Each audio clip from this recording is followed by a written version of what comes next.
একদিন এক ৮ বছরের ছোট ছেলে নির্জন এক রাস্তা দিয়ে হাঁটছিল। পথটি ঘন জঙ্গলের পাশ দিয়ে চলে গেছে, তাই চারপাশটা ছিল নিস্তব্ধ আর একটু ভয়েরও। হঠাৎ জঙ্গলের ভিতর থেকে একটি বিষাক্ত সাপ রাস্তায় বেরিয়ে এলো। সাপটি সোজা ছেলেটির দিকে এগিয়ে এলো। ছেলেটি সাপটিকে দেখে খুবই ভয় পেয়ে গেল, তার শরীরটা যেন কাঁপছিল। ঠিক তখনই জঙ্গলের আরেক কোণা থেকে এক সাহসী বেজি দৌড়ে এসে উপস্থিত হলো। বেজিটি সাপটির হুমকি বুঝতে পেরে একদম দেরি না করে সাপের দিকে ঝাঁপিয়ে পড়ল। শুরু হলো এক ভয়ানক লড়াই।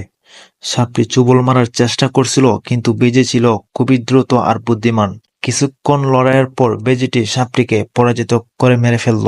ছেলেটি বিস্ময়ের চোখে সবকিছু দেখছিল। তার প্রাণ বেঁচে গেল বেজিটির জন্য। বেজিটিও যেন বুঝতে পারলো তার কাজ শেষ। সে আবার জঙ্গলের ভিতরে চলে গেল। একদিন এক ৮ বছরের ছোট ছেলে নির্জন এক রাস্তা দিয়ে হাঁটছিল। পথটি ঘন জঙ্গলের পাশ দিয়ে চলে গেছে, তাই চারপাশটা ছিল নিস্তব্ধ আর একটু ভয়েরও। হঠাৎ জঙ্গলের ভিতর থেকে একটি বিষাক্ত সাপ রাস্তায় বেরিয়ে এলো। সাপটি সোজা ছেলেটির দিকে এগিয়ে এলো। ছেলেটি সাপটিকে দেখে খুবই ভয় পেয়ে গেল, তার শরীরটা যেন কাঁপছিল। ঠিক তখনই জঙ্গলের আরেক কোণা থেকে এক সাহসী বেজি দৌড়ে এসে উপস্থিত হলো। বেজিটি সাপটির হুমকি বুঝতে পেরে একদম দেরি না করে সাপের দিকে ঝাঁপিয়ে পড়ল। শুরু হলো এক ভয়ানক লড়াই।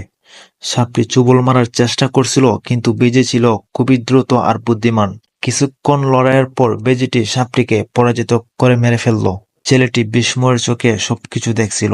তার প্রাণ বেঁচে গেল বেজিটির জন্য। বেজিটিও যেন বুঝতে পারলো তার কাজ শেষ। সে আবার জঙ্গলের ভিতরে চলে গেল।